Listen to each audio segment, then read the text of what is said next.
my name is Lara Nicosia, and I'm the Outreach Librarian for History and Religion and Classics at the University of Rochester. This quick video is going to walk you through the process of requesting an item through Interlibrary Loan.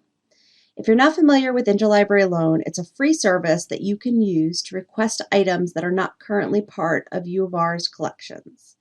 This is an important resource during COVID-19 because you're able to request articles and book chapters electronically, even though our physical library is closed. So it's a great way to get access to things that you're not currently able to access. So to get started, you're going to go to the library's main homepage and you're going to click the Services tab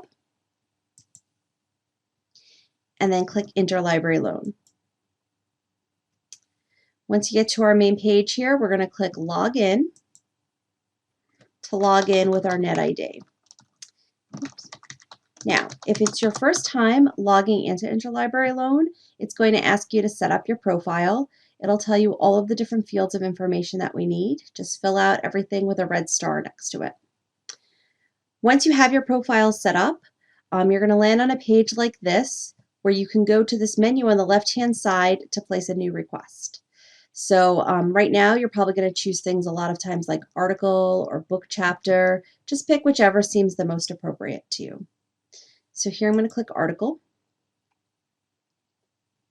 While that's loading, I'm going to give us an example here of an article that I found. So if I wanted to request this article, I'm going to go through the process of filling out all the different pieces of information, paying particular attention to things with this nice red star here. So for example, it needs the title of the journal. So here we have the Colonial Latin American Review, the year that the item was published, 2015, the article title. So here's the article title for myself. And the one thing I really recommend is if you can find an ISSN, it's not required, but it will speed up processing for your request. So an ISSN is a unique number that's assigned to a particular journal. If you can't find it, it's not a big deal. It's not required, but it's something that, like I said, could help speed up the request. So just look around on the website. If you don't see it, a lot of times if you click on the main page for that journal, like here, I'll click on the journal. It might be on this page. This one, it's buried under the journal information. And then I can grab that ISSN number. Again, just kind of look around a little bit. You could try Googling the journal title and the word ISSN, see if you can find it. And if not, don't worry about it. Okay, once you have this all filled out, you're going to hit Submit Request. And you'll get an email once the article is available, and it will give you directions on how you can go about accessing it.